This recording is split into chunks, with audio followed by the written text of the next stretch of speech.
bigger, better, richer, and stronger than ever before.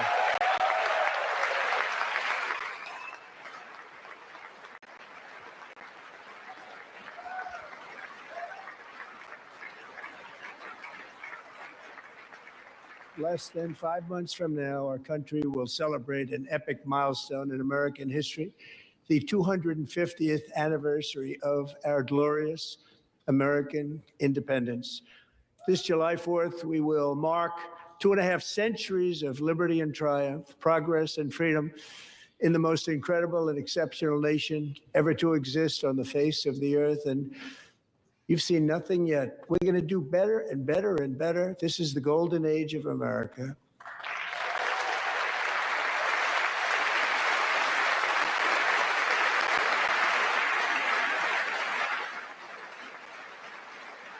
Yeah. We're just going to be standing up and clapping for half of it? I don't know. When I last spoke in this chamber 12 months ago, I had just inherited a nation in crisis with a stagnant economy, inflation at record levels, a wide open border, horrendous recruitment for military and police, rampant crime at home, and wars and chaos all over the world. But tonight, after just 1 year, I can say with dignity and pride that we have achieved a transformation like no one has ever seen before, and a turnaround for the ages. It is indeed a turnaround for the ages.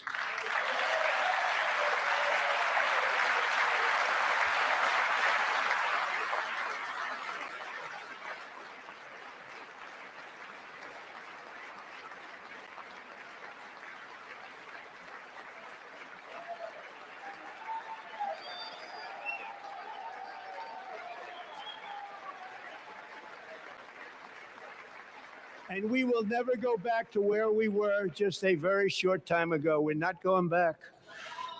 Today, our border is secure.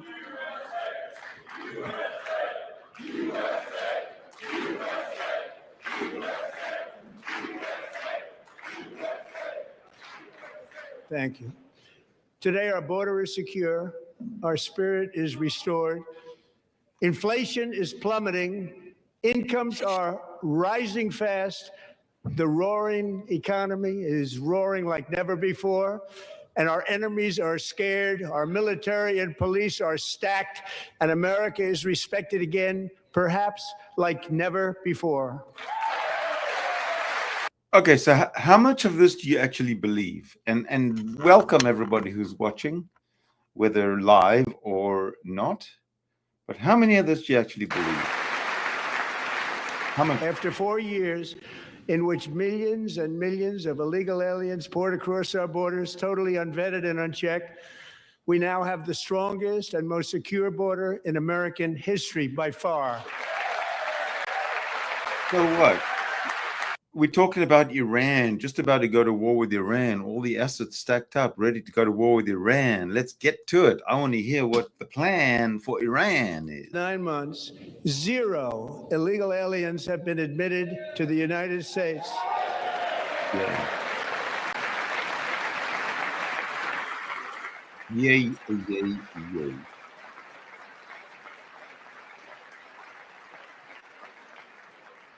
But we will always allow people to come in legally, people that will love our country and will work hard to maintain our country.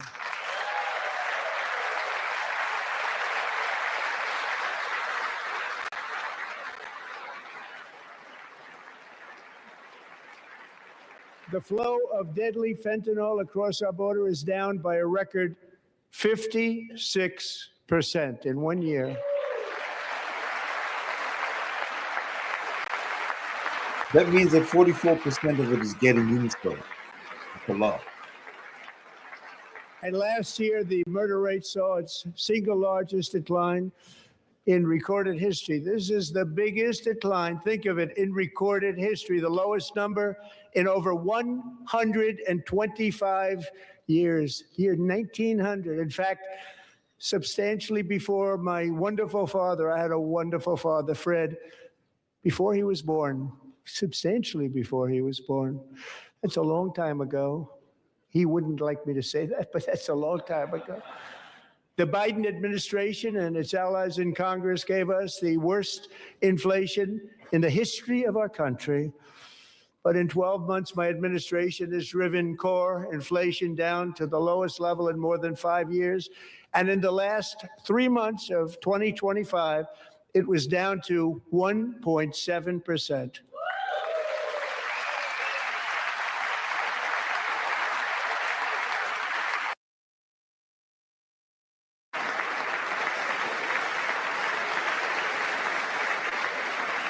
Gasoline, which reached a peak of over $6 a gallon in some states under my predecessor, it was quite honestly a disaster, is now below $2.30 a gallon in most states, and in some places, $1.99 a gallon. And when I visited the great state of Iowa just a few weeks ago, I even saw $1.85 a gallon for gasoline.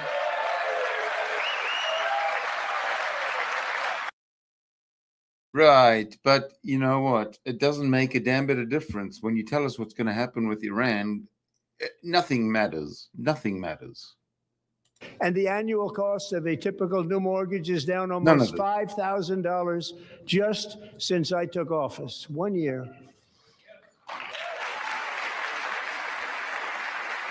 And low interest rates will solve the Biden-created housing problem while at the same time protecting the values of those people who already own a house that really feel rich for the first time in their lives. We want to protect those values. We want to keep those values up. We're going to do both. And we are going to keep it that way. The stock market has set 53 all-time record highs since the election. Think of that, 1 year. Boosting pensions, 401ks, and retirement accounts for the millions and millions of Americans. They're all gaining. Everybody's up, way up. In 4 long years, the last administration got less than $1 trillion in new investment in the United States. And when I say less, substantially less. In 12 months, I secured commitments for more than $18 trillion pouring in from all over the globe.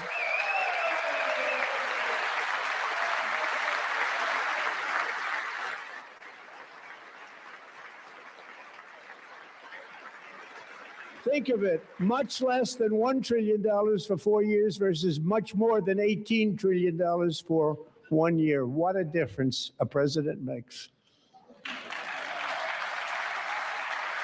A short time ago, we were a dead country. Now we are the hottest country anywhere in the world, the hottest.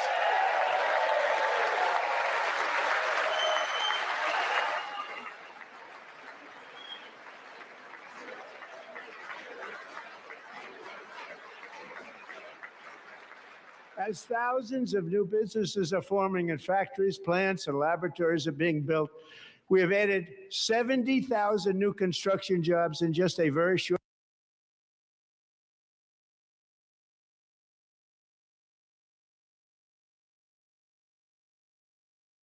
600,000 barrels a day, and we just received from our new friend and partner, Venezuela, more than 80 million barrels of oil.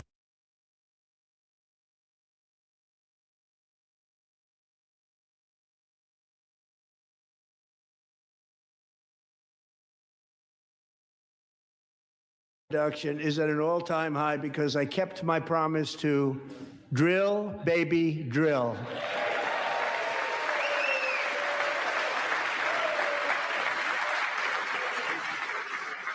And here I am talking on the meters. More Americans are working today than at any time in the history of our country. Think about that. Any time in the history of our country, more working today. And 100% of all jobs created under my administration have been in the private sector. Ooh, that's something. Not bad. Not bad. Not bad, Donald.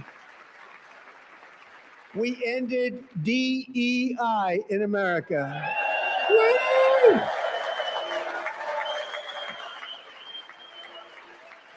DEI.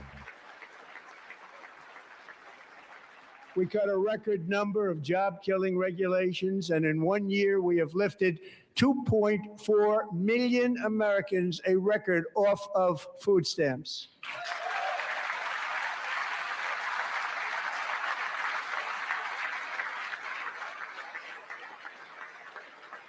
And for all of these reasons, I say tonight, members of Congress, the state of our union is strong. Oh, the usual. Boo! Boo! You're just about to lose a war to Iran. You just better get your battlefield. I know I was muted, Roman. Sorry, man. I do this. I'm like, I'm like a Our robot. country is winning again. In fact, we're winning so much that we really don't know what to do about it. People are asking me, please, please, please, Mr. President, we're winning too much. We can't take it anymore. We're not used to winning in our country. Until you came along, we're just always losing, but now we're winning too much. Where Iran? And I say, no, no, no, you're going to win again. You're going to win big. You're going to win bigger than ever. And to prove that point, here with us tonight is a group of winners who just made the entire nation proud. The men's gold medal Olympic hockey team. Come on in. Woo, look at that. The whole hockey team walking in.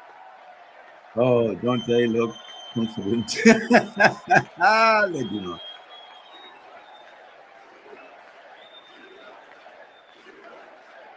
Who are those people behind the computers there? Are they all reporters or something?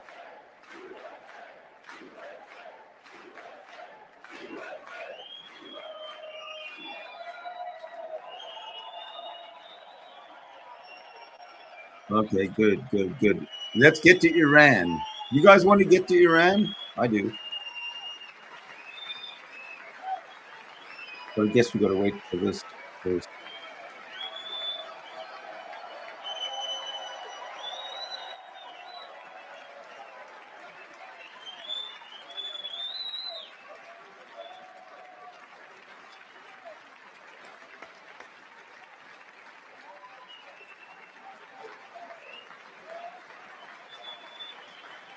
Go ahead. Baby.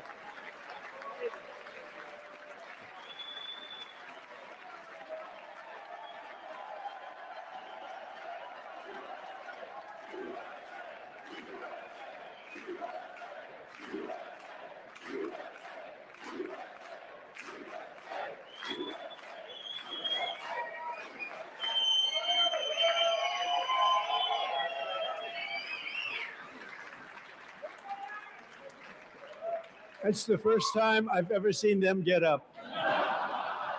And actually, not all of them did get up. But they beat a fantastic Canadian team in overtime, as everybody saw, as did the American women who will soon be coming to the White House.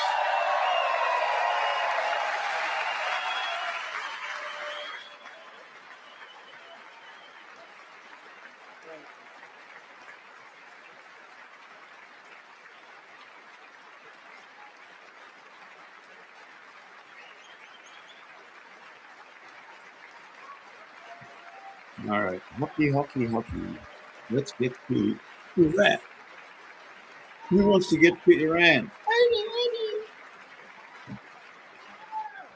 They were in the Oval Office before, and I just want to say a second very big congratulations to Team USA. But I have to say that, and I told them this, and we took a vote of the team. I said, anybody votes no, I'm not doing it. So they stood there, and they weren't about to say no, because I'd never seen a goaltender play as well as goalie Connor Hellebuck.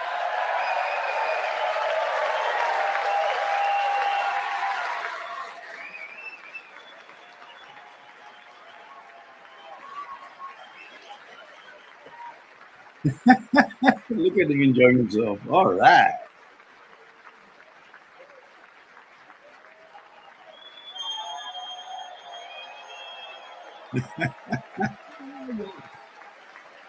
Grab them over, bud.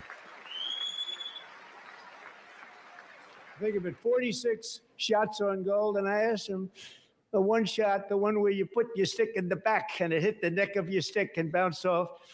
You practiced that, or was that a little lucky?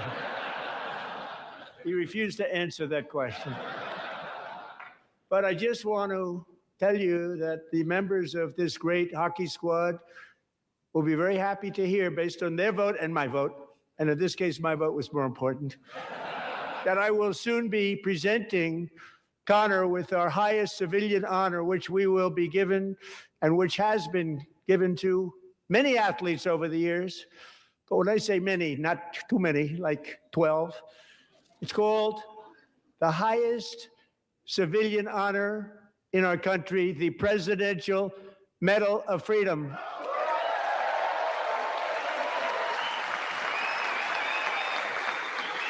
You want one of those, ladies and gentlemen? Go grab yourselves a hockey stick and practice.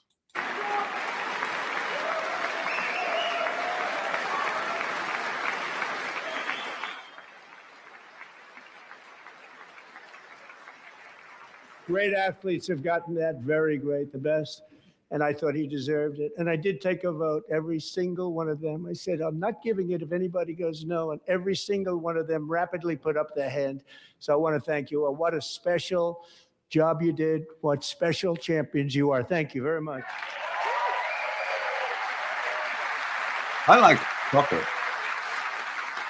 Soccer is my sport. And I follow the English Premier League pretty closely, very closely, actually. It's my go-to thing. That's why I love Saturday mornings, because that's usually soccer time. And I agree with you. Let's hear about fucking Iran already. Jesus Christ. Yeah. These guys. In America for the 2028 Olympics, and it's the summer version right in Los Angeles. We're going to do a good job in Los Angeles. I'm going to go make coffee if he's not going to talk about Iran. All right, I'm going to go make coffee. I shall return. Please stand by. And Los Angeles is going to be safe, just like Washington, D.C. is now one of the safest cities in the country.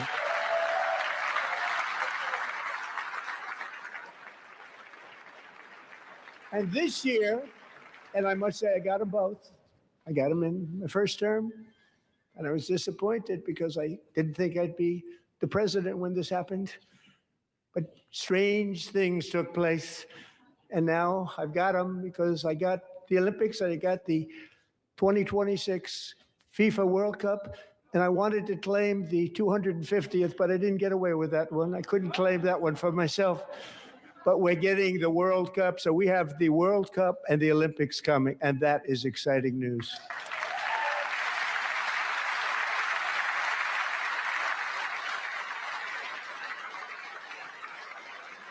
So this will be a year to celebrate our country and the heroes who have kept it free. Men like Buddy Taggart. At age 17, Buddy volunteered to defend America in World War II, serving in the Pacific under the great General Douglas MacArthur. He fought bravely in the famous Battle of Manila, worked so hard.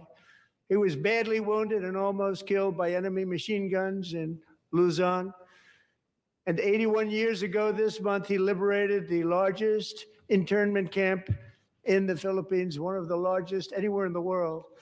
But he earned many honors, including a Purple Heart and a Bronze Star, came home, started a family, and tonight he is in the gallery looking forward to July 4th, 2026, his 100th birthday. Okay, let's have a look at him. Oh, he's looking good. Looking up to Melania. 100 fucking years old, though. Oh, there it is. No way. That guy's 100?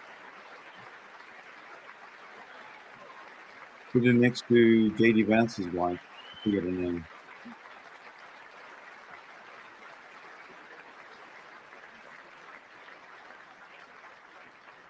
So, Buddy, you're a brave man, and we salute you.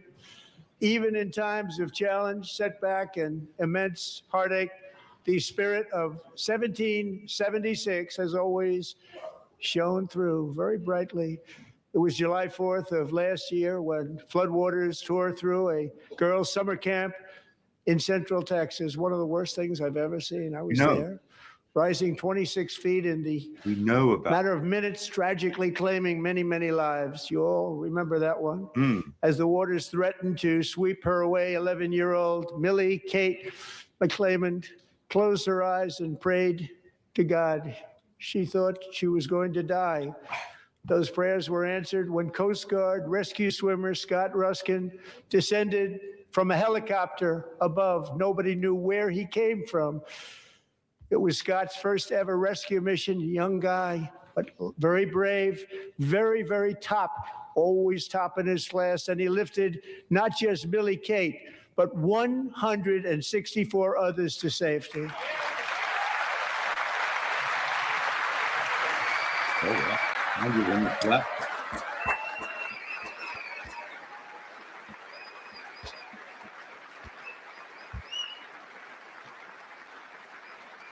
Nobody knows where he is or who he is. Oh, there he is.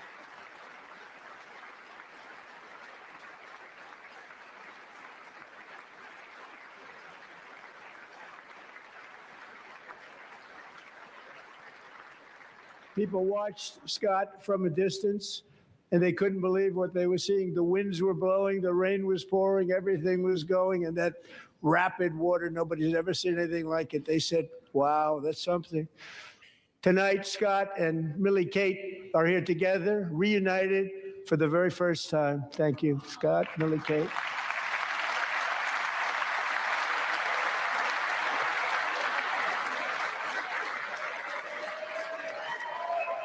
Oh, that's the little girl that he rescued. The first one, I guess.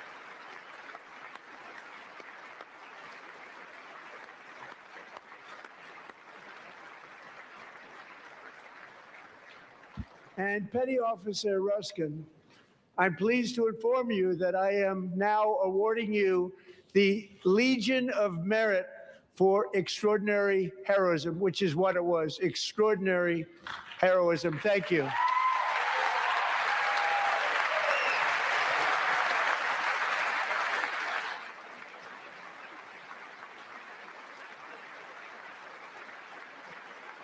Don't cry, The soldier. military aide to please come down and take care of the service. Military aid, thank you very much. Take care of that very important service. Thank you very much.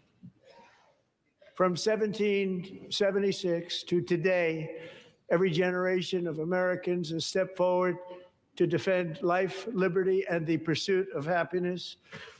And they're really doing it for the next generation. But now it's our turn. Together, we're building a nation where every child has the chance to reach higher and go further, where government answers. We're waiting for him to say something about Iran, because everybody else that's in the social media news scene is talking about the absolute crazy buildup of American assets, military assets in the region, and it's got to happen. So we're waiting for something. To begin the mission by passing the largest tax cuts in American history, and our Republican majorities delivered so beautifully. Thank you, Republicans.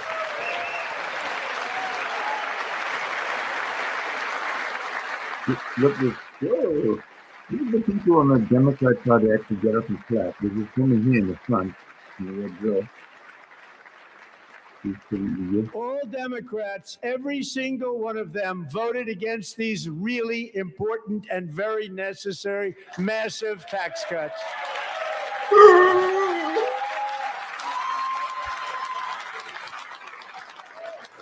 They wanted large-scale tax increases to hurt the people instead. Oh!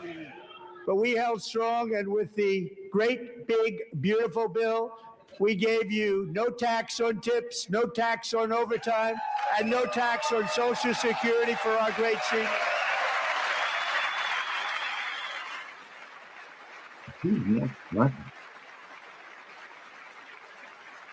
There's some people in the back on that. Yes, the Democrats, it's still over Republicans. And we also made interest on auto loans tax deductible the first time, but only if the car is made in America.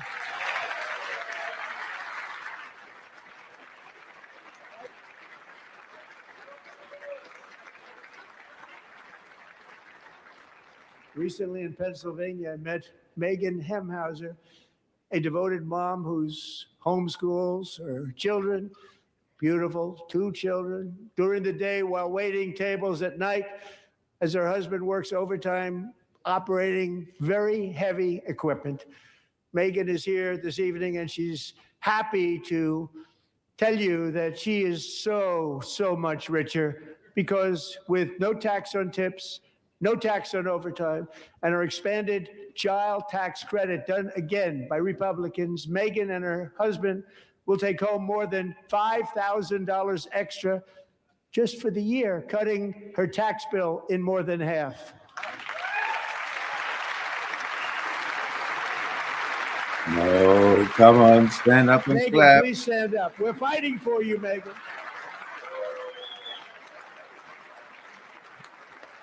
Thank you. Thank you, Megan. We're fighting for you, Megan.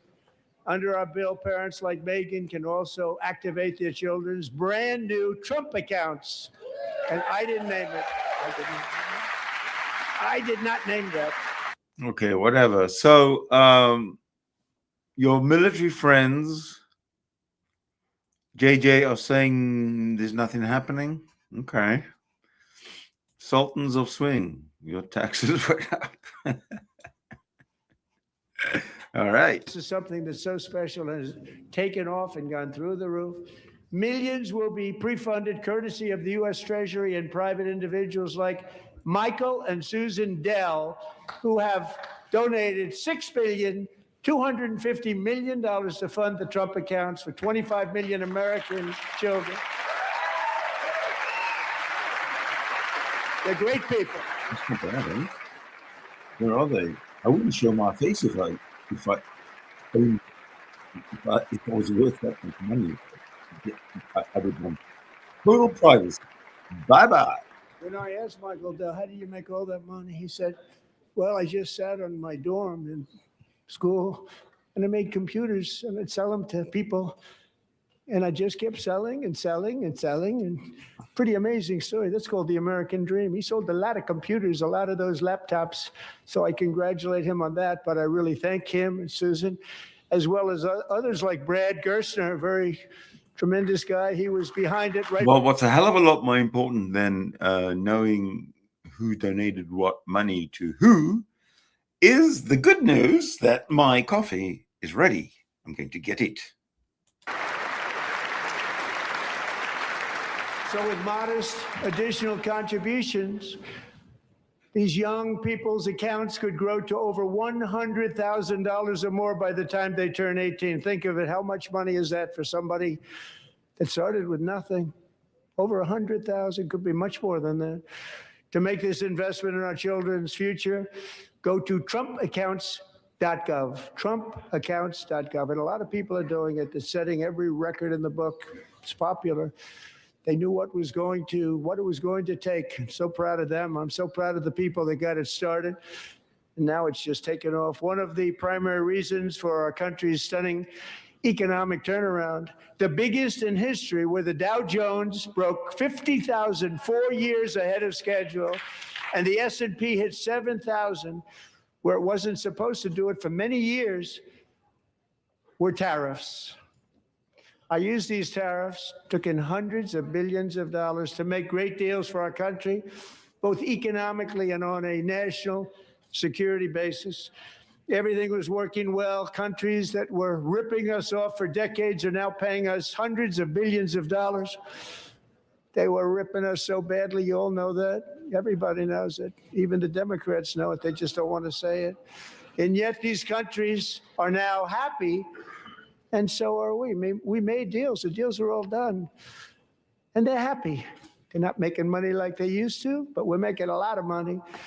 There was no inflation, tremendous growth, and the big story was how Donald Trump called the economy correctly, and 22 Nobel Prize winners in economics didn't. They got it totally wrong. They got it really wrong. That And has then been just 4 keeping me days up ago, at an night. unfortunate ruling from the United States Supreme Court. It just I sometimes I just can't sleep, just thinking, what about Vaughn? How's he doing? Does he get enough money to run his engine so he can keep warm?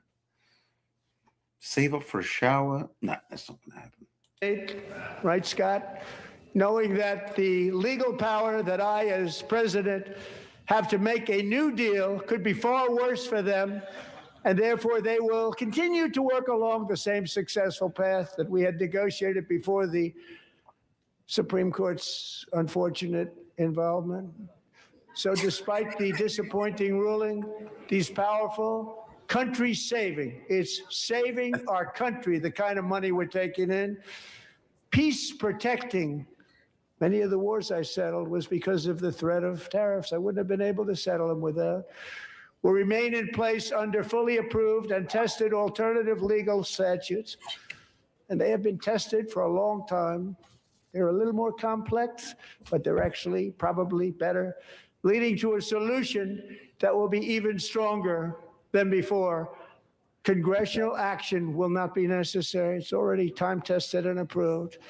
And as time goes by, I believe the tariffs paid for by foreign countries will, like in the past, substantially replace the modern-day system of income tax, taking a great financial burden off the people that I love.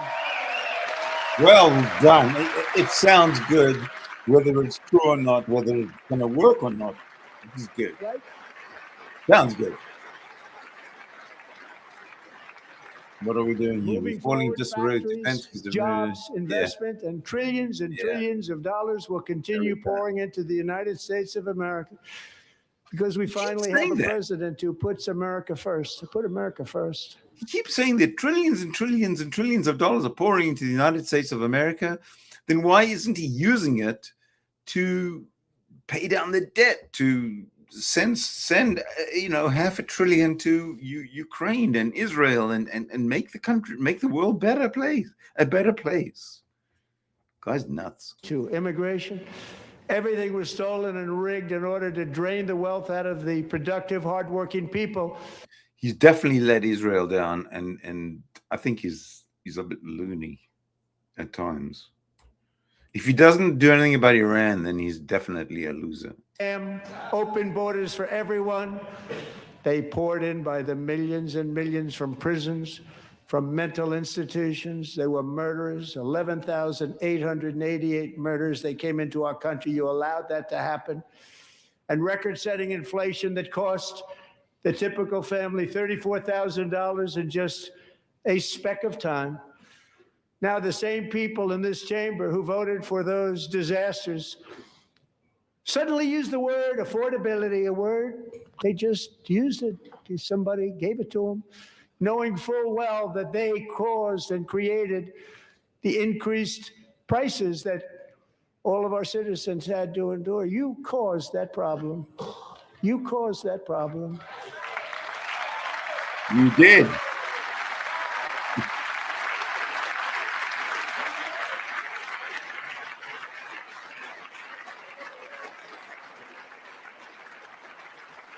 Yeah. They knew their statements were a lie. They knew it. They knew their statements were a dirty, rotten lie.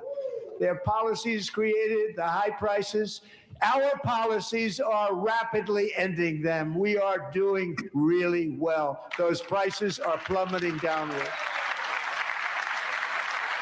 Not happy looking, Elizabeth. And Mike. No, who's that other guy? The price of eggs is down 60%, Madam Secretary. Thank you. The cost of chicken, butter, fruit, hotels, automobiles, rent is lower today than when I took office by a lot. And even beef, which was very high, is starting to come down significantly. Just hold on a little while. We're getting it down. And soon you will see numbers that few people would think were possible to achieve just a short time ago. Nobody can believe when they see the kind of numbers, and especially energy, when they see energy going down to numbers like that, they cannot believe it. It's like another big tax cut. I'm also confronting one of the biggest ripoffs of our times, the crushing costs of health care caused by you. Since the passage Well said, of JJ. the Unaffordable Care Act, sometimes referred to as Obamacare, big insurance companies have gotten rich. It was meant for the insurance companies, not for the Totally agree people. with you, JJ. With our government giving them hundreds and hundreds of billions of dollars a year as their stock prices soared 1,000, 1,200, 1,400, and even 1,700%, like nothing else. That's why I introduced the great healthcare plan. I want to stop all payments to heckler? big insurance companies and Do we have a instead heckler? give that money directly to the people so let's have they a can heckler. buy their own healthcare, which will be better healthcare at a much lower cost.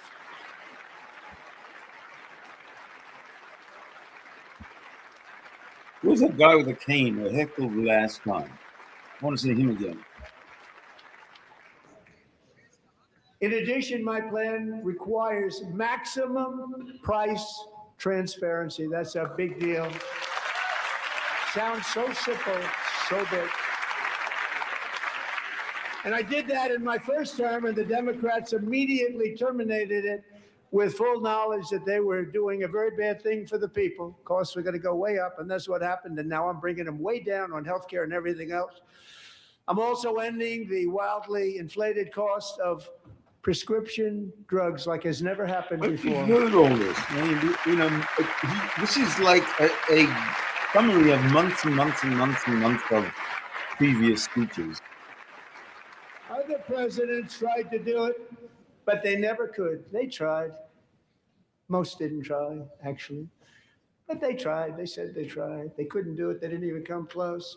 They were all talk and no action. There you go. But I got it done. Under my just enacted most favored nation agreements, Americans who have for decades paid by far the highest prices of any nation anywhere in the world for prescription drugs will now pay the lowest price anywhere in the world for drugs. Anywhere. The lowest price.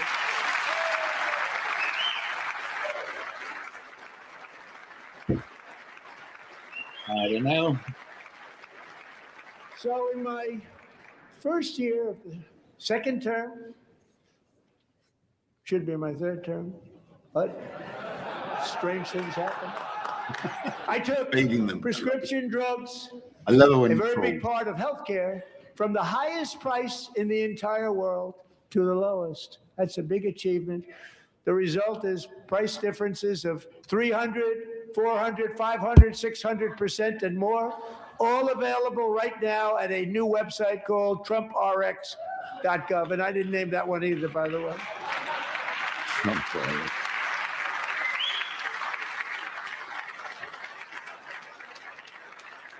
And here tonight is the very first customer ever to get that big discount, and it is big.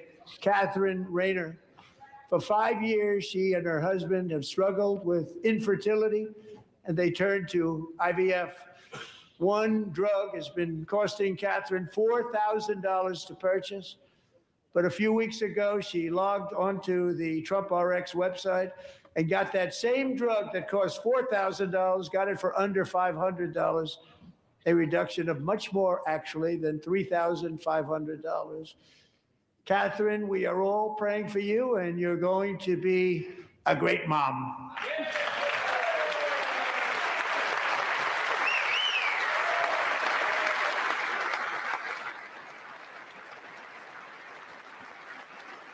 Wow.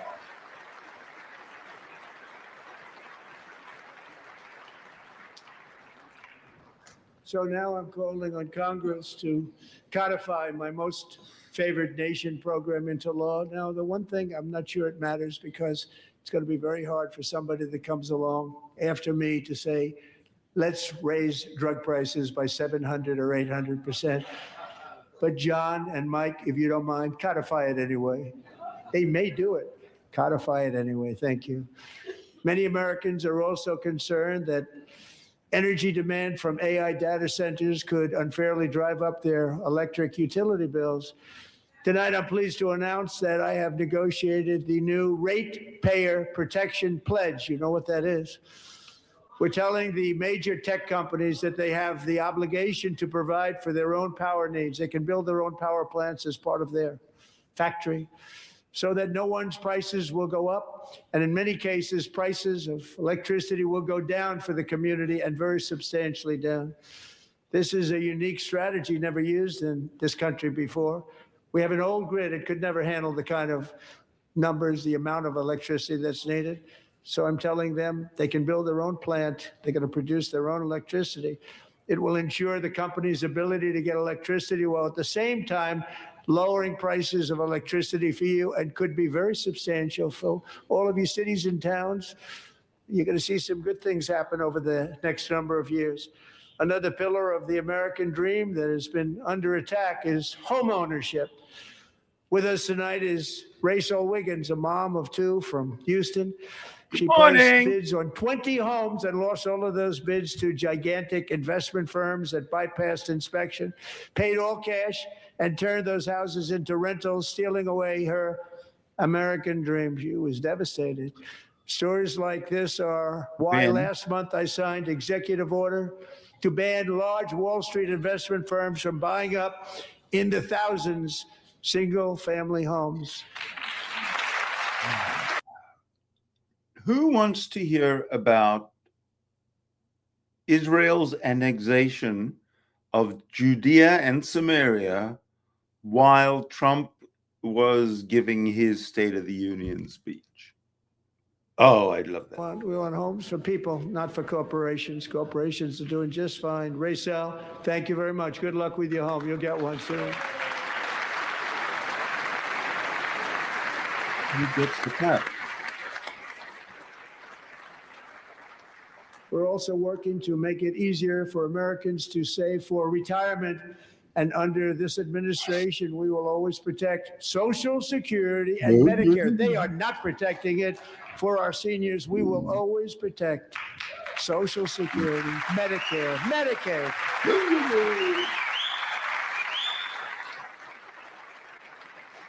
Since I took office, the typical 401k balance is up by at least $30,000. That's a lot of money.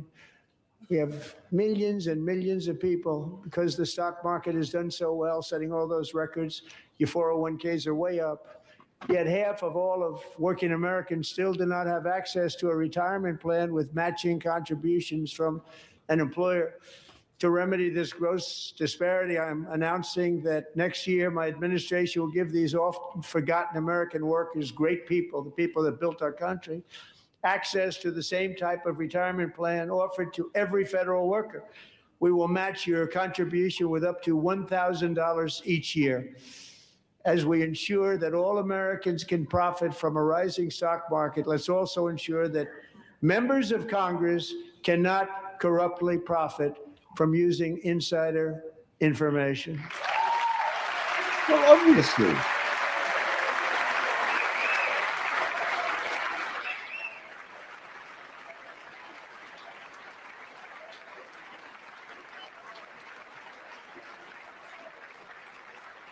Right?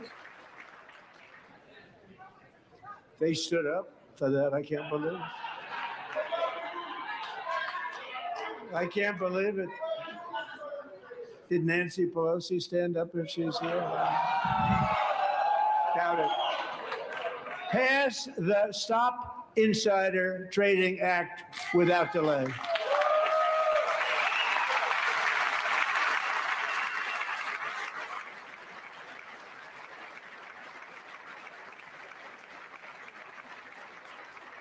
I wasn't sure if anybody, even on this side, was going to applaud for that.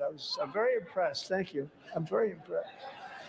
But when it comes to the corruption that is plundering, it's plundering America.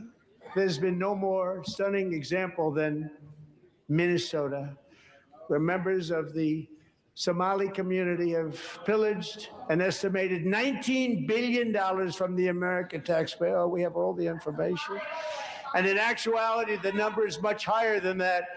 And California, Massachusetts, Maine, and many other states are even worse. This is the kind of corruption that shreds the fabric of a nation, and we are working on it like you wouldn't believe. So tonight, although started 4 months ago, I am officially announcing the war on fraud to be led by our great Vice President J.D. Vance. Oh, yeah. Oh, Lucas worried. The war on fraud. That's great.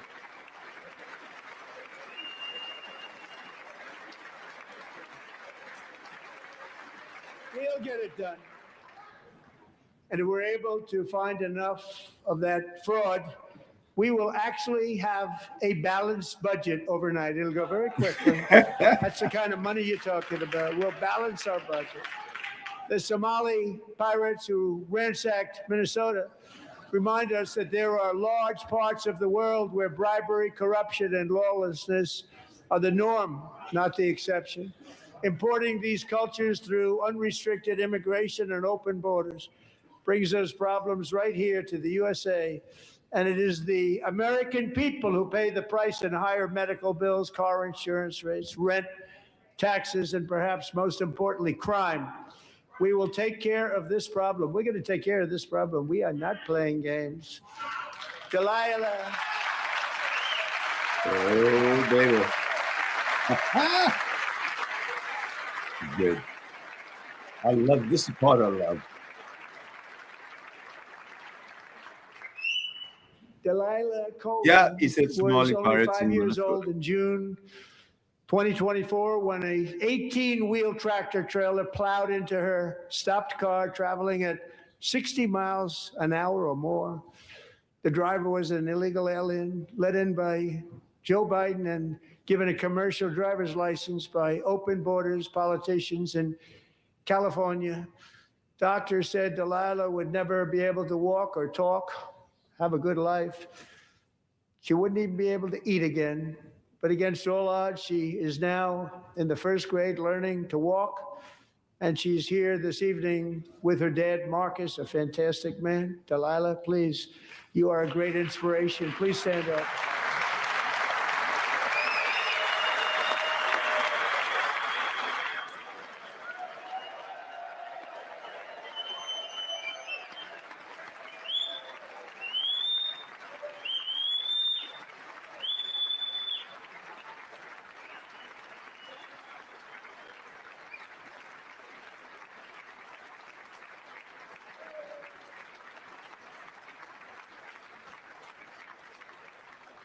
Thank you, Delilah. Many, if not most, illegal aliens do not speak English and cannot read even the most basic road signs as to direction, speed, danger, or location. That's why tonight I'm calling on Congress to pass what we will call the Delilah Law, barring any state from granting commercial driver's licenses to illegal aliens.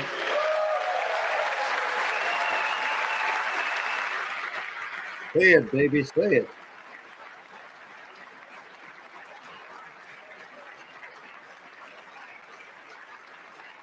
And yesterday, as you probably saw at the White House, I hosted a ceremony with Americans who lost their treasured Who's loved that? ones to the scourge of illegal immigration. People came into our country, how we allowed this to happen with our open borders. These are the angel moms and families that for decades our government betrayed and our media totally ignored. Totally ignored. It was terrible. Hard to believe, actually. In 2023, a 16-year-old high school cheerleader named Elizabeth Medina was supposed to perform in her town's Christmas parade, but she never arrived. Her mother, Jacqueline, went home to look for her, and she found her lying dead in a bathtub, bleeding profusely after being stabbed 25 times. Elizabeth's killer was a previously arrested illegal alien who had broken in and brutally extinguished the brightest light in her family's life, violently and viciously.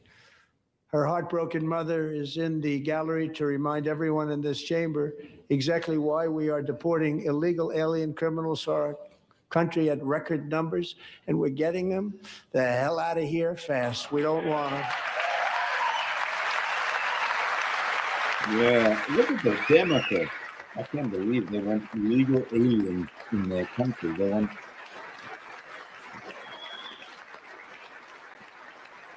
that moron, Democrats.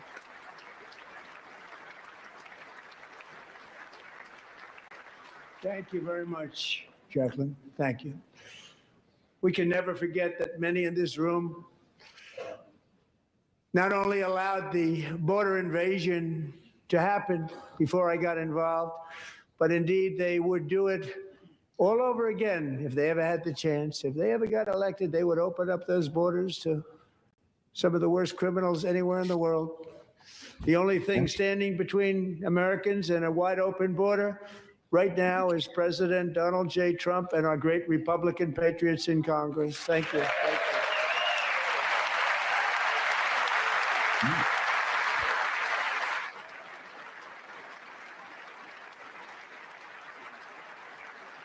As we speak, Democrats in this chamber have cut off all funding for the Department of Homeland Security. It's all cut off. It's all cut off. They have instituted another Democrat shutdown, the first one costing us 2 points on GDP. 2 points we lost on GDP, which probably made them quite happy, actually. Now they have closed the agency responsible for protecting Americans from terrorists and murderers. Tonight, I'm demanding the full and immediate restoration of all funding for the border security, homeland security of the United States, and also for helping people clean up their snow. We have no money because of the Democrats, and it would be nice. We'd love to give you a hand at cleaning it up, but you gave no money. Nobody's getting paid. It's a shame. So you have to think about it. We have, in case you didn't know, a pretty large snowstorm out there. One of the great things about the State of the Union is how it gives Americans the chance to see clearly what their representatives really believe.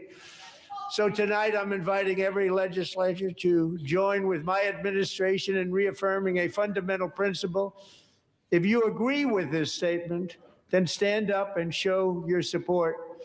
The first duty of the American government is to protect American citizens, not illegal aliens.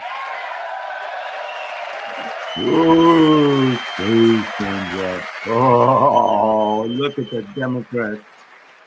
Unbelievable. No.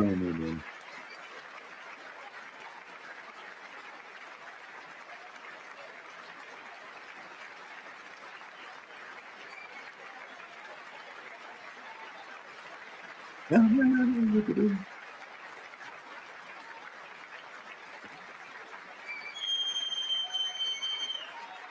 Oh, they must be so embarrassed. I would be.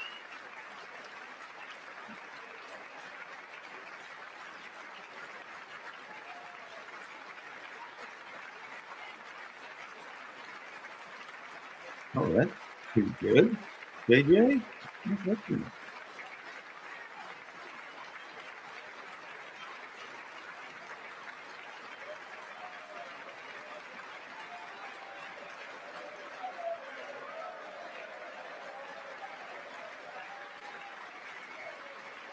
But again, the longer those people sit there and don't move, the more embarrassed they, the more humiliated they look.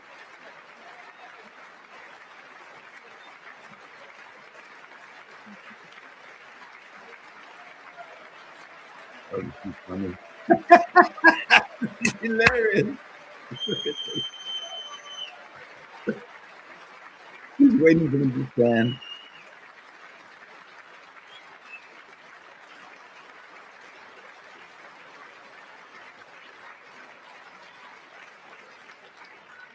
In not ashamed. You should be ashamed of yourself not standing up. You should be ashamed of yourself. That is why I'm also asking you to end deadly sanctuary cities that protect the criminals and enact serious penalties for public officials who block the removal of criminal aliens. In many cases, drug lords, murderers all over our country, they're blocking the removal of these people out of our country, and you should be ashamed of yourself. She looks worried. Ilhan. Ilhan.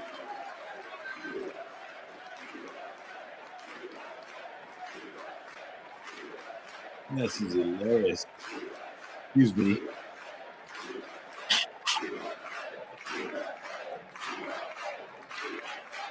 And perhaps most importantly, I'm asking you to approve the Save America Act. All right. What does that mean? I'm clapping. I have no idea what it means. To stop illegal aliens and others who are unpermitted persons from voting in our sacred American Of elections. course. That cheating is rampant in our elections. It's rampant. It's very simple. All voters must show voter ID.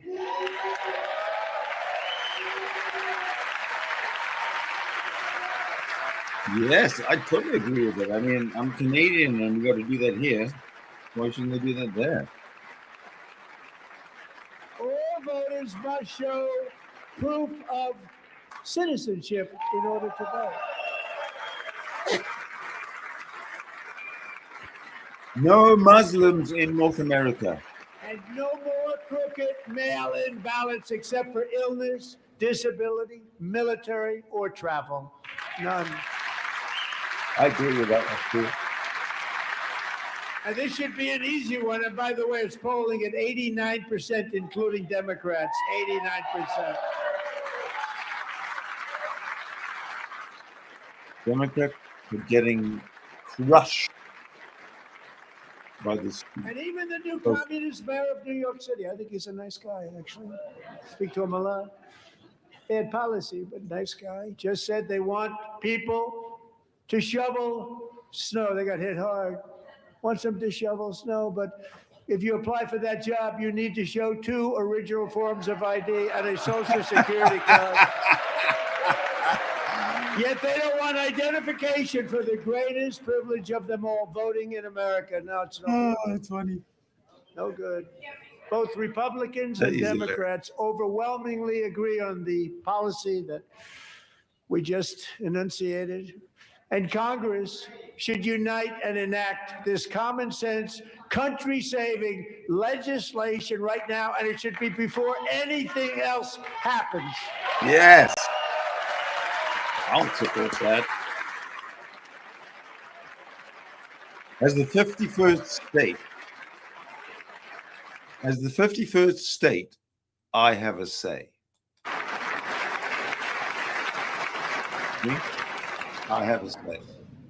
And the reason they don't want to do it, why would anybody not want voter ID? One reason, because they want to cheat. There's only one reason. They make up all excuses. They say it's racist. They come up with things you almost say, what imagination they have.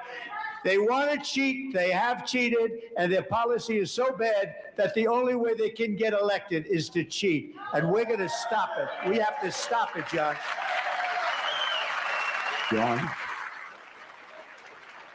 John Thune? And here is one more opportunity to show common sense in government. In the gallery tonight are Sage Blair and her mother, Michelle. In 2021, Sage was 14 when school officials in Virginia sought to socially transition her to a new gender, treating her as a boy and hiding it from her parents. Hard to believe, isn't it? Before long, a confused Sage ran away from home after she was found in a horrific situation in Maryland A left-wing judge refused to return Sage to her parents because they did not immediately state that their daughter was their son. Sage was thrown into an all-boys state home and suffered terribly for a long time. But today, all of that is behind them because Sage is a proud and wonderful young woman with a full ride scholarship to Liberty University. Sage and Michelle, please stand up.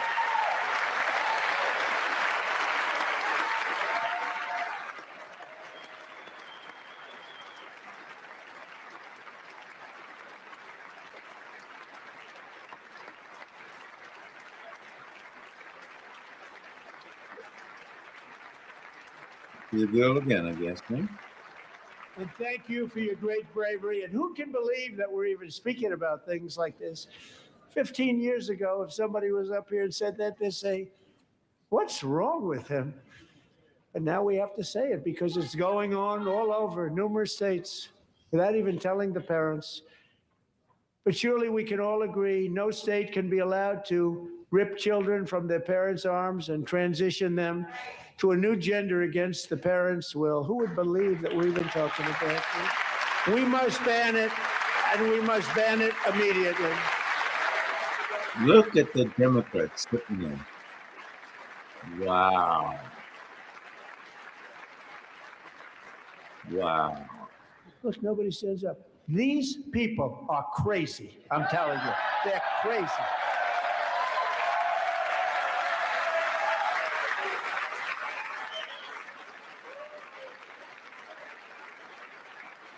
Amazing. Boy, oh boy. We're lucky we have a country. With people like this, Democrats are destroying our country, but we've stopped it just in the nick of time, didn't we?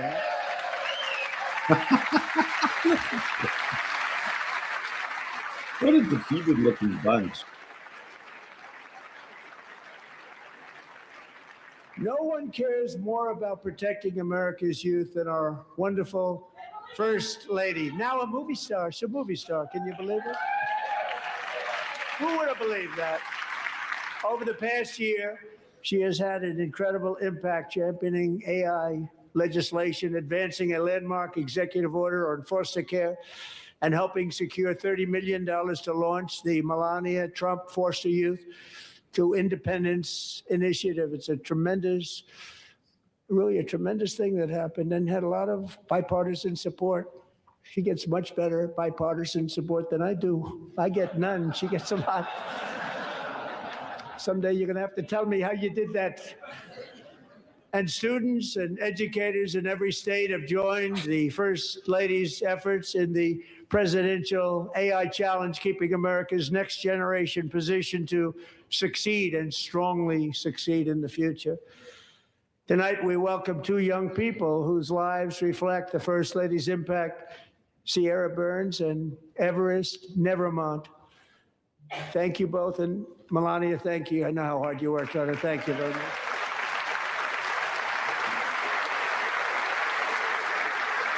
You almost screwed up and you almost didn't get Melania recognized. Oh my God.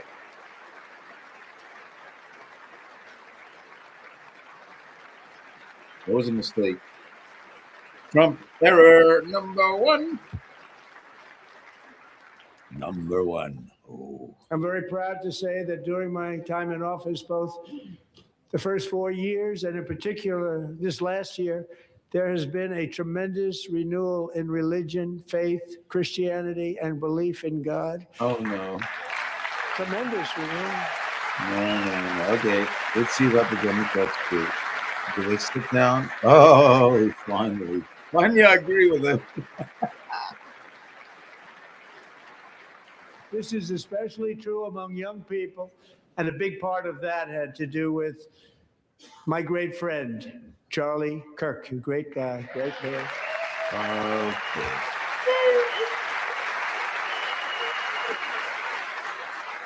Okay. So last year, Charlie was violently murdered by an assassin and martyred, really martyred for his beliefs. His wonderful wife, Erica, is with us tonight. Erica, please stand. God bless you. Thank you, everybody. No, we get what you consent. But God took away her husband, but God bless you, President, for recognizing him as the widow Thank you, Erica. of the Been man through that a God lot. took In away from Charlie's memory, we must all come together to Makes reaffirm no that sense. America is one nation under God, and we must totally reject political violence of any kind. One doesn't have anything to do with the other. We should reject it no matter what. We should reject political violence in every circumstance, God or no God. We love So, religion, and we love bringing it back, and it's coming back at levels that nobody actually thought possible. Take It's really a religion beautiful out of thing to see. politics, and it's all gone. Above all, The unleashing violence America's promise gone. requires keeping our communities safe. We have made incredible strides. What do you Yet think? dangerous repeat offenders continue to be released by If you absolutely and totally separate religion and politics, there's no political violence, because it's only the religious part of politics that ferments or foments the violence. war-torn Ukraine to live with relatives near Charlotte, North Carolina. And by the way, what's going on with Charlotte? Last summer, 23-year-old Irina was riding home on the train when a deranged monster who had been arrested over a dozen times and was released through no cash bail stood up and viciously slashed a knife through her neck and body. No one will ever forget there were people on that train. I never No watched one will the ever video. forget the expression of terror on Irina's face as she looked up at her attacker in the last seconds of her life. She died instantly. She had escaped a brutal war only to be slain by a hardened criminal set free to kill in America. Came in through open borders. Mrs. Zaretska, tonight I promise you we will ensure justice for your magnificent daughter, Irina.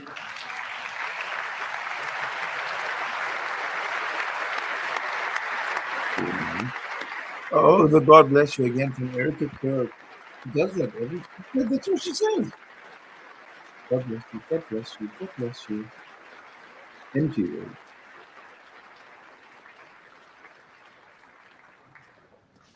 How do you not stand? How do you not stand? I'm asking this Congress to pass tough legislation to ensure that violent and dangerous repeat offenders are put behind bars, and importantly, that they stay there.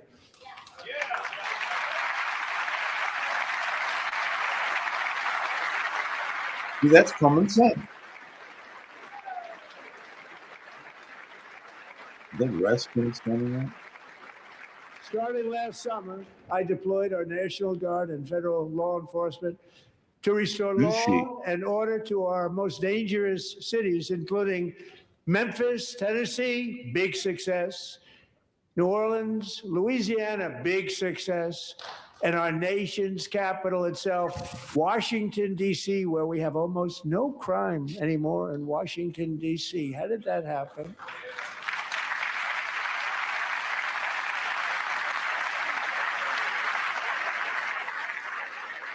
I think, JJ, it's because sometimes I talk and I don't mute the audio like I'm doing now, and maybe that's it. Or if it's something else, let me know. From a year ago.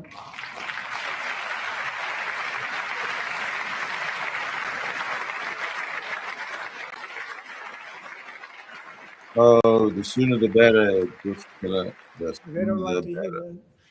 One of the sick people, one of the brave service members who helped achieve this stunning turnaround was 20-year-old West Virginia Army National Guard Specialist Sarah Beckstrom.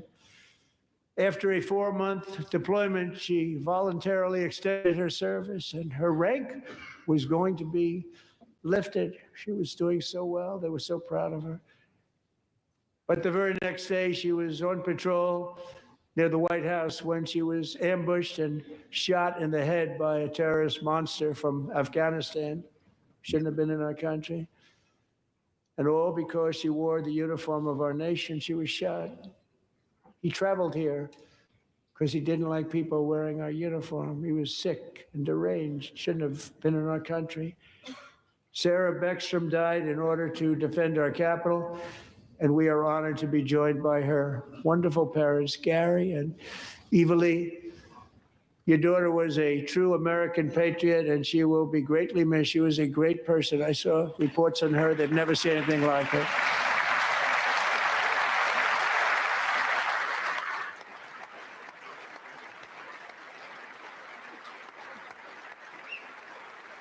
I don't remember the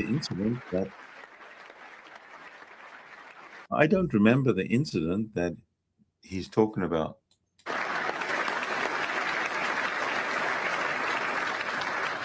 So sorry. Thank you very much. She's a great young lady. I saw reports that were like perfect. She was perfect.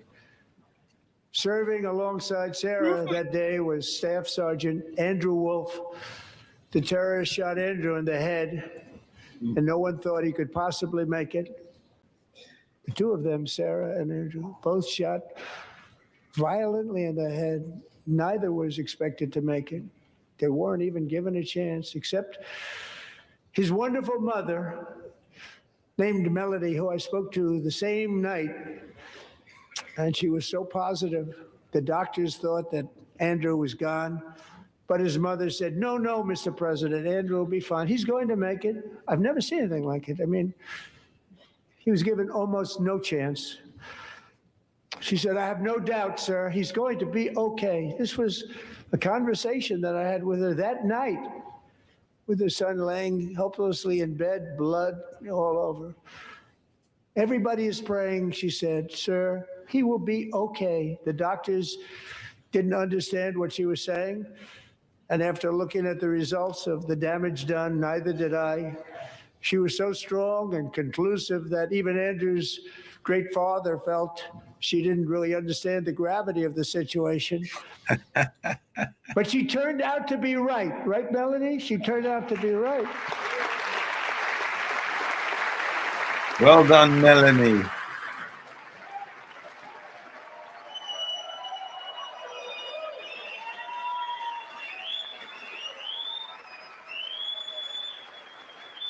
The poor guy was shot in the head.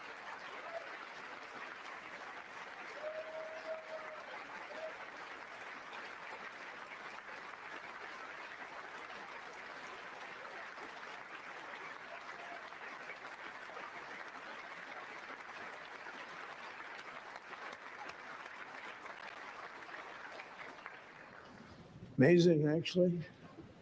I said, where does this woman come from? She's the most positive person I've ever met. With God's help, Andrew has battled back from the edge of death, and we're talking about the edge of death, on his way to a miraculous recovery. He's got a little work to do, but he's doing great. Nice to see you. He's a good-looking guy. Nice to see you. Thanks, Andrew. Thank you very much.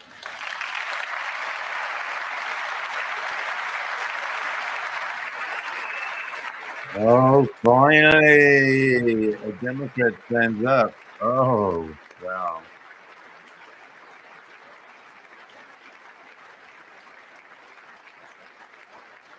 So, Andrew, while you're up, now I'm going to ask a highly respected General James Seward to present Staff Sergeant Andrew Wolf and the great family of Sarah Beckstrom with the award created by our late, great President George Washington himself. It's called the Purple Heart. Wow.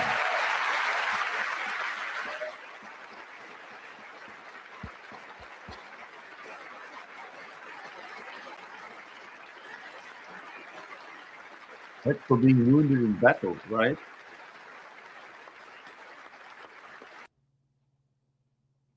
Oh, schmuck. The Purple Heart.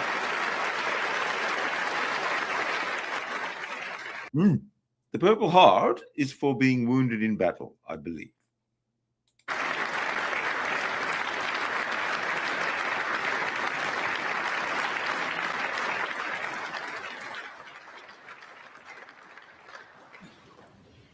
We love you all. Love you. We're proudly restoring safety for Too much Americans at home, and we are also restoring security for Americans abroad. Our country has never been stronger. My first 10 months, I ended 8 wars, including Cambodia. Isn't it Oh, he's funny? bragging. Sick people.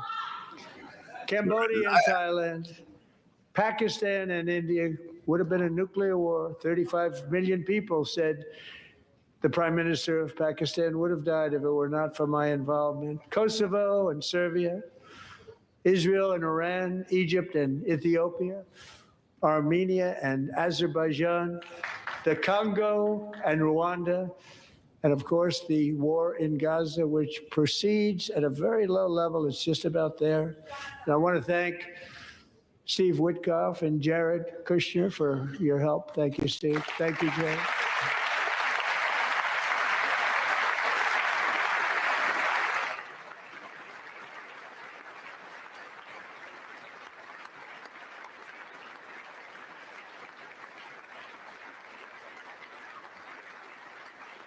And I also want to thank the man they report to, Secretary of State Marco Rubio. Thank you, Marco.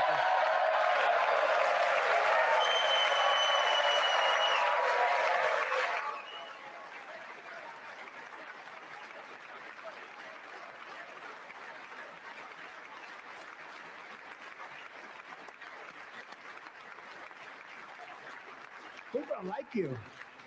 You know, Marco got 100% of the votes when he was in confirmation. I think our next one was about 54%.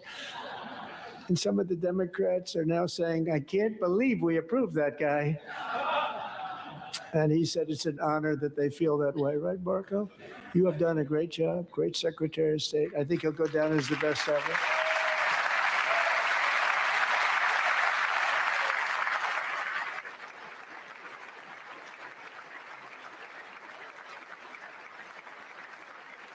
Under the ceasefire I negotiated, every single hostage, both living and dead, has been returned home. Can you believe that?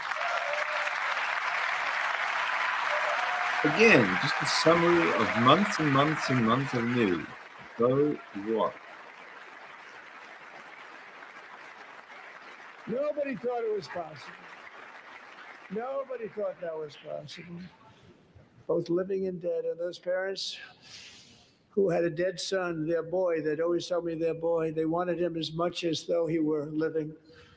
It was an amazing period of time. And they came back, and when we got all of the living hostages back, and many, many before them, but I always said those last 20 are going to be very tough, but we got many, many more, hundreds.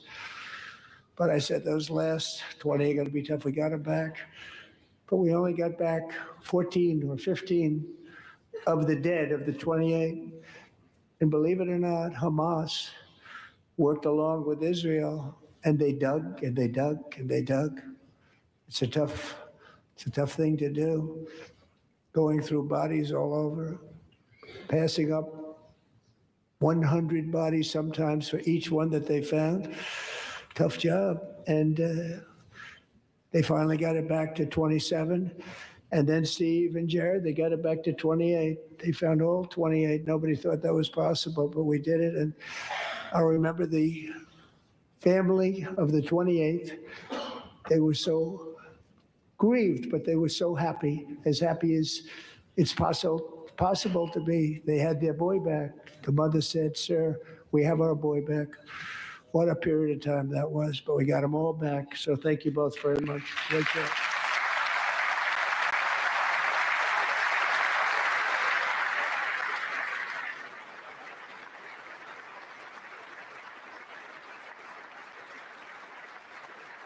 And we're working very hard to end the ninth war, the killing and slaughter between Russia and Ukraine, where 25,000 soldiers are dying each and every month. Think of that, 25,000 soldiers are dying a month. A war which would have never happened if I were president, would have never happened. As president, I will make peace wherever I can, but I will never hesitate to confront threats to America wherever we must. That's why in a breakthrough operation last June, The United States military obliterated Iran's nuclear weapons program with an attack on Iranian soil known as Operation Midnight Hammer.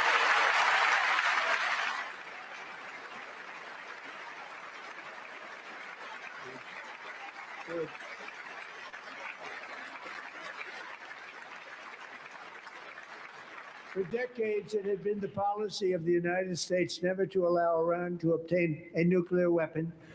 Many decades. Since they seized control of that proud nation 47 years ago, the regime and its murderous proxies have spread nothing but terrorism and death and hate.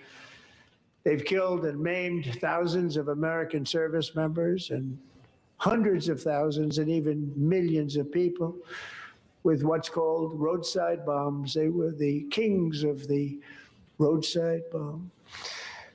And we took out Soleimani. I did that during my first term. Had a huge impact. He was the father of the roadside bomb. Really?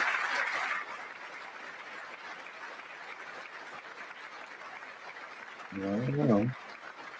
And just over the last couple of months with the protests, they've killed at least, it looks like 32,000 protests, 32,000 protesters in their own country. Here they come. Iran. They shot them and hung them. We stopped them from hanging a lot of them with the threat of serious violence. But this is some terrible people. They've already developed missiles that can threaten Europe and our bases overseas, and they're working to build missiles that will soon reach the United States of America. After Midnight Hammer, they were warned to make no future attempts to rebuild their weapons program, and in particular, nuclear weapons. Yet they continue, starting it all over. We wiped it out, and they want to start all over again, and are at this moment again pursuing their sinister ambitions. We are in negotiations with them. They want to make a deal, but we haven't heard those secret words. We will never have a nuclear weapon. My preference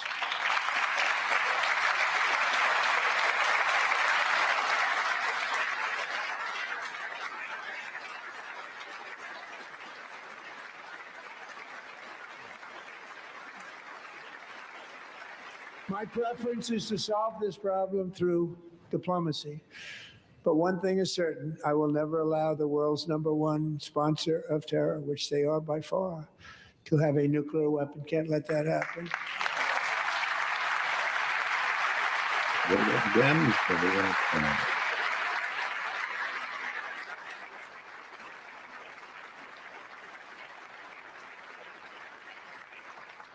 And no nation should ever doubt America's resolve. They did. We have the most powerful military on earth. I rebuilt the military in my first term. We're going to continue to do so. Also, we just approved a $1 trillion budget. We have no choice. We have to be strong because hopefully we will seldom have to use this great power that we built together. It's really called peace through strength, and it's been very, very effective.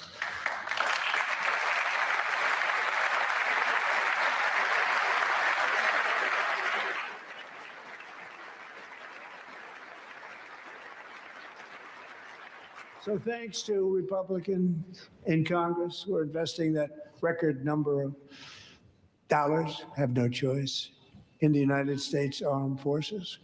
Also creating a lot of jobs, but we're not even doing it for that reason. Because as I said, we have more jobs, more people working today than ever before in the history of our country.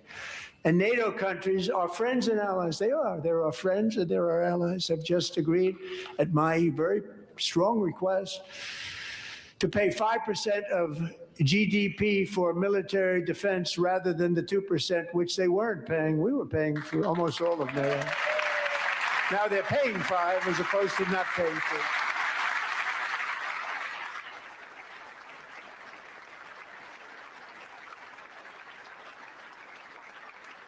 And getting that 5% was something which everyone said would never be done, could not happen. We got it really easily with one meeting. And big difference between 2% that's not paid. We were paying the freight of many of them. Very few were paid up. now 5% than they're paid. And everything we send over to Ukraine is sent through NATO, and they pay us in full. They pay us totally in full. Every branch of our armed forces is setting records for recruitment. This is so exciting. And every service member recently.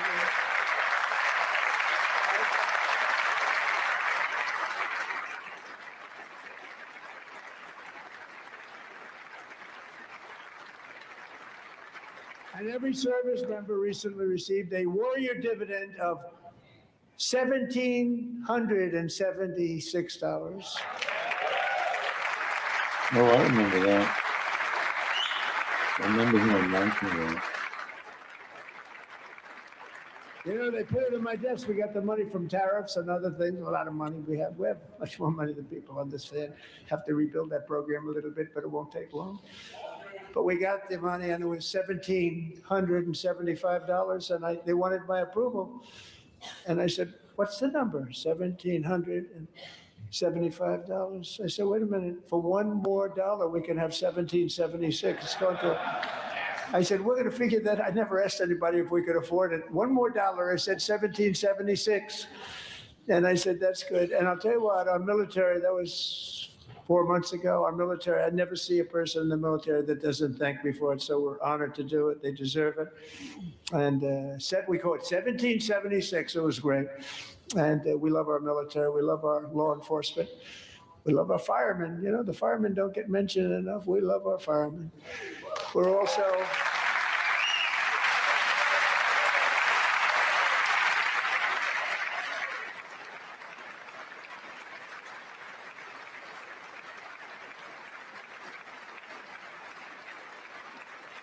We're also restoring American security and dominance in the Western Hemisphere, acting to secure our national interests and defend our country from violence, drugs, terrorism, and foreign interference. For years. Large I think we're getting there. swaths of territory in our region, including large parts of Mexico, really large parts of Mexico, have been controlled by murderous drug cartels. That's why I designated these cartels as foreign terrorist organizations, and I declared illicit fentanyl as a weapon of mass destruction. Yeah.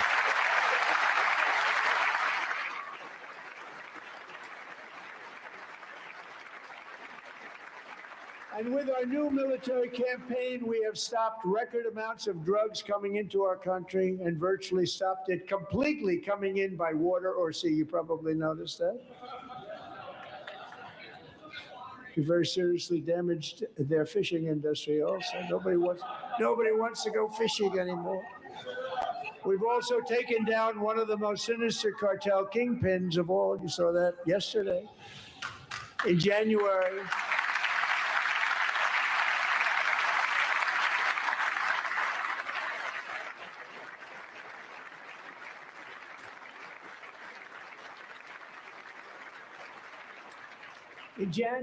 elite American warriors carried out one of the most complex, spectacular feats of military competence and power in world history. No one's seen anything like it. Foreign leaders, I won't tell you who, called me and they said, very impressive, very impressive.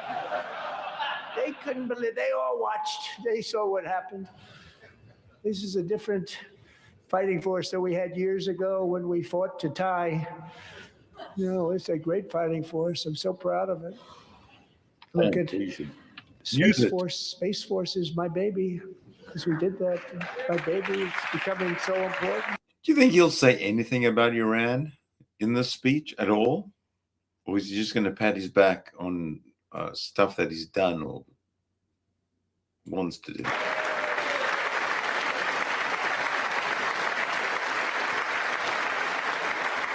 And America's armed forces overwhelmed all defenses and utterly defeated an enemy, good fighters, to end the reign of outlaw dictator Nicolas Maduro and bring him to face American justice.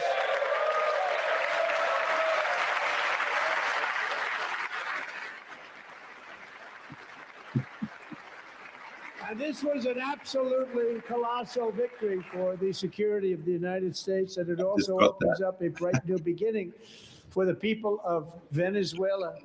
We're working closely with the new Nice. president Goodbye. of Venezuela, Delcy Rodriguez, to unleash extraordinary economic gains for both of our countries and to bring new hope to those who have suffered so terribly. They really did suffer. With us tonight is Alejandro Gonzalez. She grew up in a tight-knit Venezuelan family and was especially close to her beloved uncle Enrique. But after Enrique ran for office and opposed Maduro, he was kidnapped by Maduro's security forces and thrown into the regime's really infamous prison in Caracas. Alejandro feared she would never see her uncle again. She feared for her own life also. But since the raid, we have worked with the new leadership, and they have ordered the closure of that vile prison and released hundreds of political prisoners already, with more to come. Alejandro, I'm pleased to inform you that not only has your uncle been released, but he is here tonight. We brought him over to celebrate his freedom with you in person. Enrique, please come down. Yay.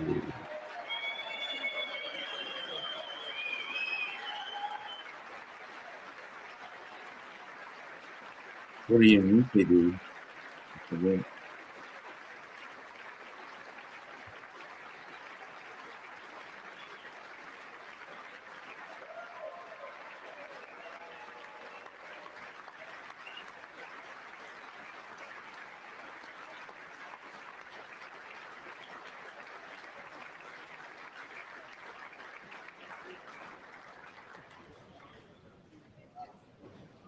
Thank you, Enrique. Have a good time. Nice to have you back, Enrique. There were many heroes on that January raid to capture Maduro, really great heroes. It was very dangerous. They knew we were coming. They were all set. But the deeds of one warrior that night will live forever in the eternal chronicles of military valor. Chief Warrant Officer 5, Eric Slover, planned the mission and was the flight lead in the cockpit of the first helicopter. A big, beautiful, powerful helicopter. It was a massive Chinook carrying, as you can imagine, many, many American warfighters. Wearing the dog tags, his wife Amy had blessed with holy water before he left. She knew it was going to be a rough one.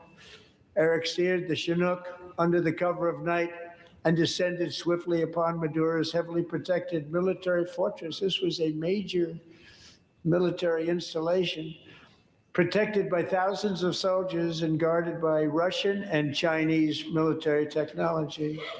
How did that work out? Not too good. While preparing to land, enemy machine guns fired from every angle, and Eric was hit very badly in the leg and hip, one bullet after another. He absorbed 4 agonizing shots, shredding his leg into numerous pieces. And yet, despite the fact that the use of his legs was vital to successful helicopter flight, legs are the most important part of flying a helicopter, to deliver the many commandos who would capture and detain Maduro was the only thing Eric was thinking about. Then, even as he was gushing blood, which was flowing back down the aisle, helicopter lands at a steep angle. The machine guns stood right in front of him. They were right in front of him, 2 machine gunners who escaped the wrath of the previous planes. Eric maneuvered his helicopter with all of those lives and souls to face the enemy and let his gunners eliminate the threat. Turned the helicopter around so the gunners could take care of business, saving the lives of his fellow warriors from what could have been a catastrophic crash deep in enemy territory. Only after safely landing the helicopter with all the warriors aboard in the exact right spot, which was vital to the mission. We probably would have had to maybe cancel the mission if that didn't happen. Eric told his co-pilot, also wounded, but not as gravely, to take over. I'm about ready to pass out. The success of the entire mission and the lives of his fellow warriors hinge on Eric's ability to take this searing pain. It was unbelievable what's happened to his legs of the bullets and keep on flying and A landing. helicopter? And people knew what was happening. Everybody in the back of the helicopter knew because they saw the blood pouring down the aisle. Chief Warrant Officer Slover is still recovering from his serious wounds, but I'm thrilled to say that he is here tonight with his wife, Amy, Eric, and Amy. Come on in.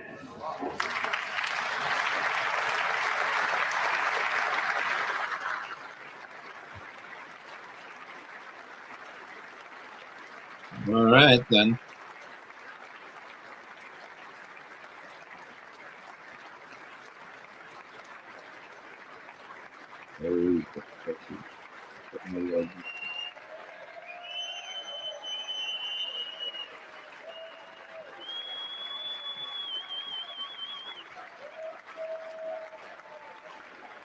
Oh, you're getting a medal.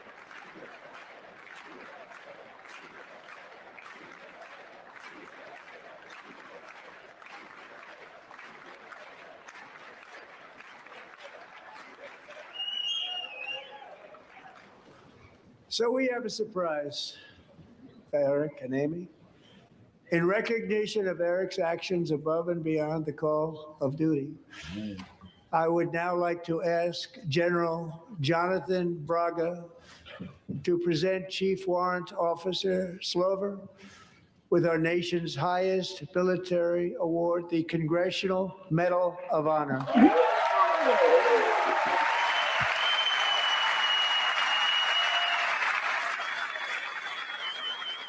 Oh, nice. Worth a couple of legs, huh?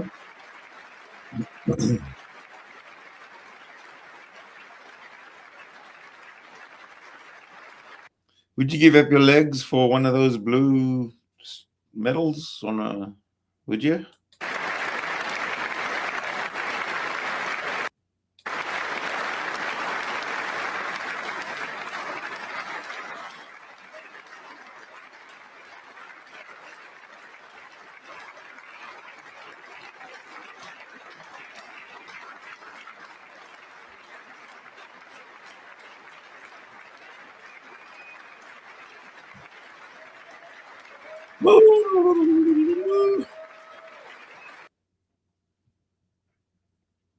You know, you can see them with their hands moving. You can imagine the clapping noise, and you can almost tell when it's time. When they stop clapping, they Much, Eric and Amy.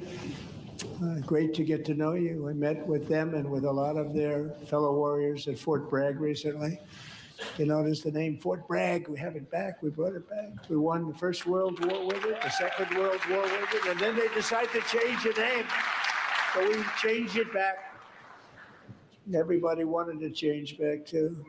And 10 of Eric's fellow warriors from that incredible night of victory will You're also be welcome. receiving medals at a private ceremony that will soon be held at the White House. And Eric will be there.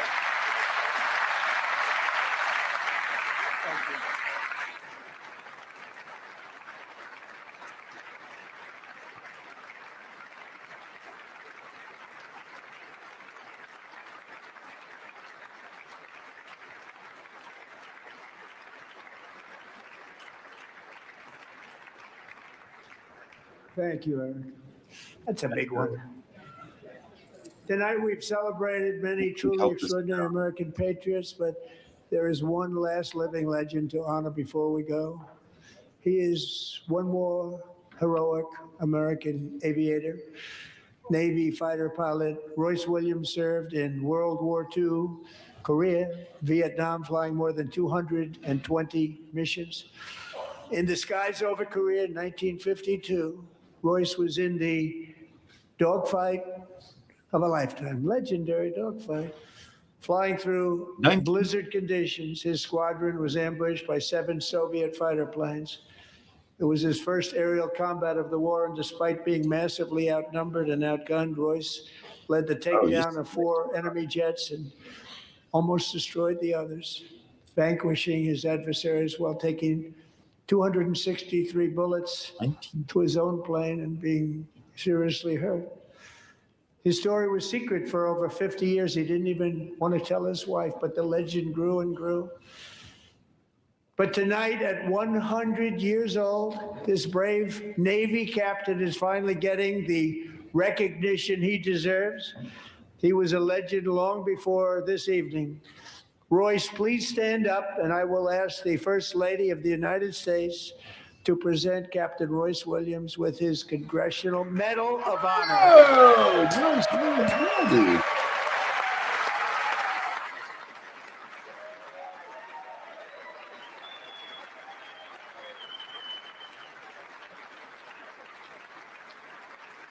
Get away the bloody long. Why did he have to wait so long? I mean, congratulations and everything, but the guy's like, who can he tell? He isn't, his grandchildren are probably like dead. He's like 100.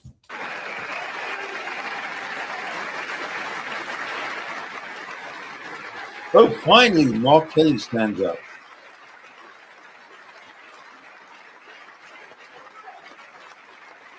That Mark Kelly's an asshole.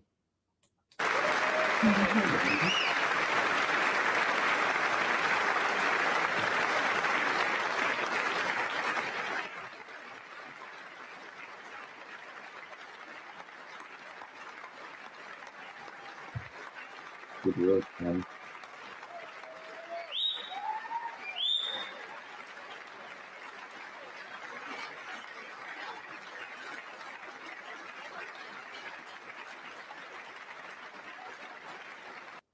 Look at him. He doesn't even need glasses or anything.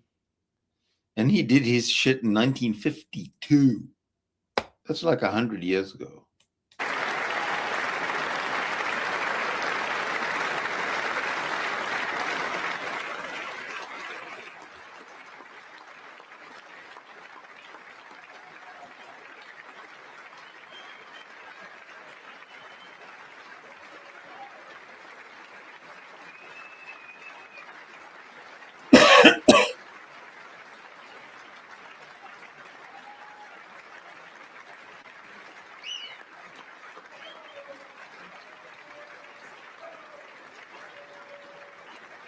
Well, let's spend the whole night.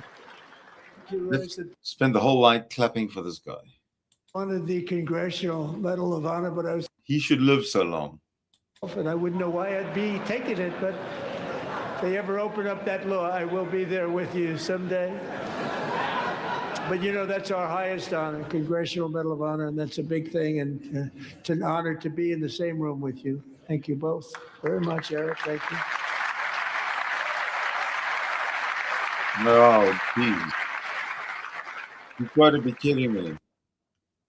We have to sit through another round of applause for the Congressional Medal of Honor winners. Oh, my doggy. I know. Trump is almost done, I think. And then we can see what you want. Want to go outside? Want to go pee-pee? Okay. Whoops. Let's get back to it. In the gallery this evening took their first breaths 1 century ago, 100 years before that, on July 4th, 1826, the author of the Declaration of Independence, brilliant, Thomas Jefferson, drew his last breath. Just a single long human lifespan separates the giants who declared and won our independence from the heroes who stand among us tonight. Everything our nation has done, everything we have achieved, has been the work of those few great lifetimes. In those brief chapters, Americans built this nation from 13 humble colonies into the pinnacle of human civilization and human freedom, the strongest, wealthiest, most powerful, most successful nation in all of history. Americans ventured out across the daunting and dangerous continent. We carved paths through an unforgiving wilderness, settled a boundless frontier, and tamed the beautiful but very, very dangerous Wild West. From empty marshes and wide open plains, we raised up the world's greatest cities. Together, He we can be mastered the boring, eh? world's mightiest industries and shattered history's monstrous tyrannies. Sorry. And we liberated millions from the chains of fascism, communism, oppression, and terror.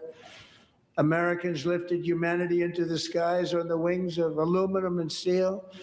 And then we launched mankind into the stars on rockets powered by sheer American will and unyielding American pride. We wired the globe with our ingenuity. We Just about 2 captivated the hours planet gone on. with American culture.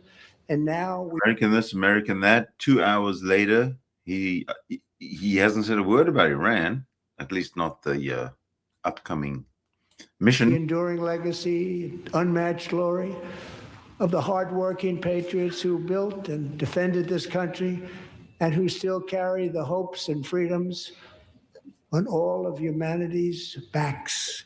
For years, they were forgotten, betrayed, and cast aside. But that great betrayal is over, and they will never be forgotten again. Because when the world needs courage, daring, vision, and inspiration, it is still turning to America. And when God needs a nation to work his miracles, he knows exactly who to ask. There is no challenge Americans cannot overcome, no frontier too Uh-oh, it's vast the for end. us to conquer, no dream too bold for us to chase, no horizon too distant for us to claim. For our destiny is written by the hand of providence, and these first 250 years were just the beginning. From the rugged border towns of Texas to the heartland villages of Michigan, from the sun-kissed shores of Florida to the endless fields of the Dakotas, and from the historic streets of Philadelphia to right here in our nation's capital, Washington, D.C., the golden age of America is upon How you us. started. The revolution that began in 1776 has not ended. It still continues because the flame of liberty and independence still burns in the heart of every American patriot. And our future will be bigger, better, brighter, bolder, and more glorious than ever before. Thank you, God bless you, and God bless America. And that's it. That's the end of the State of the Union. So all dogs are released and may go outside for their nightly or periodic pee. How would you like to go outside for your periodic pee? Or you go outside? Yes. Okay, my friends. It is time for the periodic pee. So that will indicate the end of this episode. Thanks a lot for watching the State of the Union address with me. It was fun. We'll be back and we'll be doing something else fun soon, okay? So thank you all for watching.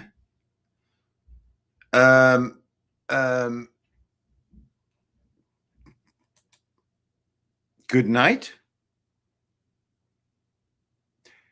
And stay notified. Bye. Bye-bye. This is the outro face.